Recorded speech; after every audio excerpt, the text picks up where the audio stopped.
Okay, so what if everything you thought you knew about Puerto Rico, the island lots of us see as this beautiful vacation spot, what if that was actually like a deliberate misdirection, a kind of camouflage hiding something much, much grander, a cosmic truth even? Today, we're taking a deep dive into some sources that honestly paint a truly revolutionary picture of Puerto Rico, or Borikén, as it was originally known. These materials suggest it's not just an island, but, and this is according to these sources, a cloaked dimensional ship. And Ah, apparently, it's at the center of an ancient galactic war. that's exactly right. And our mission here in this deep dive is really to guide you through these pretty complex ideas. We're going to try and unveil the hidden history of the Taino nation, their cosmic connections, these ancient prophecies, and even a modern-day cultural reactivation, a reactivation that's directly challenging those established colonial narratives. Think of this as your shortcut, maybe, to understanding these interpretations. We promise some surprising facts and hopefully a few aha moments as we connect these extraordinary dots. Okay, yeah, let's definitely unpack this. Let's dive into what these sources are presenting as the true origin story of Borikén. So our sources kick off with this really radical idea. It completely upends, conventional geology. They claim Puerto Rico was erupted, not discovered. Erupted, right? Yeah. They point to the Hato Porco supervolcano, which is apparently buried beneath the Luquillo Mountains, and they call that the literal ignition or furnace that, well, the sources say it activated a vault. A vault. And just to be clear, when they say vault, it's not like a bank vault, right? No, exactly. It's presented more as a repository, a hidden store of ancient knowledge and power, sort of embedded within the island itself. Got it. And what's really fascinating in these texts is how they describe the island's topography as, well, anything but random. Take El Yunque, that really distinctive peak. It's described not just as a mountain, but as a surviving altar, a remnant of that supervolcano's caldera, still pulsing with what they term ancestral voltage. Ancestral voltage, like a residual energy signature? Kind of, yeah. Think of it as a subtle power signature left in the land from its unique, very violent birth. And the rivers flowing from El Yunque, they're not just water, they're seen as memory, literally carved by pyroclastic flows. And the caves, those caves beneath the surface, What about them? the sources present them as interfaces, like dimensional corridors that once connected the Taino people to what they called the Star People. Okay, star people, who are they in this context? They're described as advanced, benevolent, non-human entities, really central to the Taínos' cosmic understanding, and in this whole narrative, they act as protectors of Borikén. And even the island's position, right on the edge of the Puerto Rico Trench, one of the deepest spots in the Atlantic, that's presented not as an accident of geology, but as deliberate, strategic. Wow, so it's not just about Puerto Rico in isolation then? Not at all. Our sources seem to connect Borikén to this broader Caribbean picture, saying that it, along with Cuba, Hispaniola, Jamaica, they weren't just islands. According to these interpretations, they are more like stations. Stations, yes, in a tectonic ritual. A fleet, even, of dimensional vessels. The entire Caribbean plate is described almost like a scroll, moving with coded intention. It's a perspective that, once you start thinking about it, it fundamentally changes how you look at a map, doesn't it? Absolutely. Okay, let's dig a bit deeper into this core concept then. Borikén as a cloaked vessel, a dimensional ship just hovering in place, encoded with what they're calling ancestral shielding. And here's where it gets really interesting. They describe its floating nature not just as a metaphor. No, they call it forensic. Forensic, right. So what does that actually mean? What are these sources pointing to as, proof of this pretty astonishing claim? Well, the material suggests the island's anomalous stability. Right there above the Puerto Rico Trench, despite these immense tectonic forces, they say that points to a ritual design by the Star People, A ritual design? How? using something they call dimensional anchors. Dimensional anchors, like Yeah. energetic tethers. Exactly. Invisible forces that, according to these texts, literally held the island in a specific, chosen spot, despite massive geological pressure. Like it was deliberately fixed there. And the forensic evidence they cite, it includes things like soil holding metals not native to Earth. Really? Yeah, and caves echoing with frequencies not made by human voice, and mountains aligning with celestial bodies in ways that, well, defy conventional colonial mapping. It's presented as a codex, not just coincidence. And this ties back to the name, Borikén. Precisely.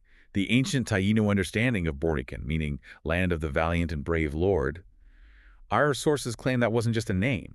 It was a designation, a frequency, even a vessel code, kind of hidden identity for this unique place. Okay, which naturally brings us to the Taino cosmology, the Zemi gods. The ancient non-human entities. And these weren't just idols or statues, the sources argue. They were dimensional transmitters. Transmitters, explain that. Okay, so take Yukahu, son of Atabey, god of cassava, agriculture. He's often linked to star people guidance, sort of marking fertility and dimensional balance. Then there's Atabey, the Earth Mother, goddess of fertility, fresh water, the moon, clearly aligning with celestial cycles. Right. But then you have Guabansex, the goddess of storms and chaos. Her spiral symbol apparently matches hurricane vortexes, and crucially, she signals dimensional disruption, maybe even what they call a reptilian counterforce. A reptilian counterforce. Oh, and that leads to Jurakan, spirit of chaos, destruction. He's presented as representing reptilian interference and actual attacks on the archive. So not just bad weather, you see. It's framed as this destructive, non-human energy trying to disrupt the island's core function, its archive. So if these sources are onto something, these Zemis were more than just spiritual figures. They were, like, functional. Essentially, yeah, dimensional transmitters, like sophisticated conduits, sending and receiving information across different dimensions, almost like highly advanced communication tech. And the Aritos, the Taino rituals. Not just dances or songs. The sources frame them as ritual performances that encoded non-human contact. Wow. Yeah. And even guanine metal, we know that was important. Reinterpreted here as a sacred alloy with off-world resonance. It really forces you to consider how different our understanding of history, of belief systems might be if we looked through this alternate lens, doesn't it? Absolutely. It reframes everything. Okay, now let's shift gears a bit. This next idea is truly provocative. Borikén as a battlefield. Not just during the conquest, but in a galactic war, long before any European ships showed up. Right. And what's fascinating in these sources is the claim that the conflict wasn't initially fought with, swords and cannons. The invasion, they claim, was cosmic. Cosmic? What were the weapons? Distortions of memory, frequency, and ancestral fire. That's how they put it. Okay. Distortions of memory and frequency. Yeah, the sources detail what they call reptilian shutdown tactics. It apparently started subtly. Distorting language, replacing Taino names with colonial grammar, erasing ritual, banning Aretos, destroying Zemis. Standard colonial playbook, some might say. Yes, but the sources argue the most dangerous weapon was psychological. Branding indigenous brilliance as primitive, implanting inferiority. This wasn't just conquest. According to these texts, it was dimensional suppression. But there was shielding from the Star People. Yes. They had supposedly encoded Borikén with shielding, using volcanic metals, magnetic anomalies, ritual geometry, and El Yunque, they say, remained an active portal, even through all this. Okay, and this leads to another concept you mentioned, icon weapons. Right, this is a big one. They argue that what Empire calls telecommunication infrastructure, think satellites, global networks, is actually a grid of suppression, even orbital weapons designed specifically to jam ancestral memory. So, wait, things we see as modern tech for connection? Are reinterpreted by these sources as sophisticated tools for disconnection, for control, specifically aimed at suppressing these ancient memories tied to Borikén. That's a heavy concept. It is. They claim satellites actively beam distortion, scramble frequency, and monitor ritual zones like El Yunque and Lajas. Places often linked to UFO sightings or strange phenomena. And this connects back to the hurricanes. Apparently so. The sources reiterate that the hurricanes hitting the region aren't just natural weather patterns. They're described as coded attacks, potentially triggered by orbital systems to suppress the grid. Which links directly back to Jurakan. As a reptilian-coded force cloaked in weather. Wow, okay. It posits a completely different origin for natural disasters. It really makes you wonder, doesn't it? What if some things we just accept as natural or even as technological progress are actually echoes of this much older, unseen conflict? The conflict's still playing out. Yeah. Makes you look at the sky a bit differently. Okay, let's explore another really provocative claim from these sources. They propose that Spain's sudden surge in weaponry, in strategy, even psychological warfare during the conquest wasn't just standard imperial ambition. They call it a non-human reptilian-coded download. A download? That's quite a statement. How do they back that up? What's the evidence presented? Well, the sources point to the rapid transformation of Spanish forces. They were deploying advanced tactics, they claim, that matched no known European precedent. This is explained as a dimensional breach, a moment where Spain received something, a signal, a surge, a download. So not just political maneuvering, but something else. And it connects to ritual theft, they say. Conquistadors weren't just after gold at sacred sites. What else? Codex extraction, systematically taking and reverse engineering indigenous knowledge. Like the Florentine Codex. Exactly, compiled by Fray Bernardino de Sahagún. These sources present that work as an example of reverse engineering indigenous cosmology and rituals. And that knowledge then became a blueprint for empire logic. Right. And according to these texts, you can see the reptilian signature, as they call it, in the Spanish Inquisition. How so? Described as dimensional lockdown and cathedrals, built on sacred sites not just for religious dominance, but as frequency disruptors. It completely flips the script on how we usually understand those historical events. It really does. And then the sources bring in the chupacabra. Ah, the chupacabra, of course. Not just a cryptid or folklore. It's presented here as biological residue. Residue. Yeah, like a failed hybrid or a rogue entity left behind after the breach. It serves as a kind of chilling receipt, they argue, of this reptilian presence after the Star People had to make a dimensional repositioning. So the chupacabra isn't just a myth in this view, but like tangible proof that the breach wasn't clean. Left something behind. That's the claim. Vivid, isn't it? Very. And what about Aguibana, the main cacique, the chief of Borikén? His end in 1510. Described not as a death, but as a dimensional departure. A departure. To do what? To protect vital codes, they say? Leaving behind, according to these texts, a humming frequency. And his famous Guaitia ritual with Ponce de Leon, where they exchanged names. Reframed entirely, not submission, but dimensional camouflage. Yeah. A deliberate act to hide his true intentions, his true power. Wow. It really challenges you to reconsider documented history and even the folklore that kind of lingers in the shadows. Absolutely. I mean, let's bring this right up to the present day. The focus now shifts to what these sources call youth reactivation. Reactivation. Yeah. They explain that Empire tried its best to scramble the next generation's memory, but, as the saying goes in the text, the codes were never deleted, they were buried. Buried, not gone. Right.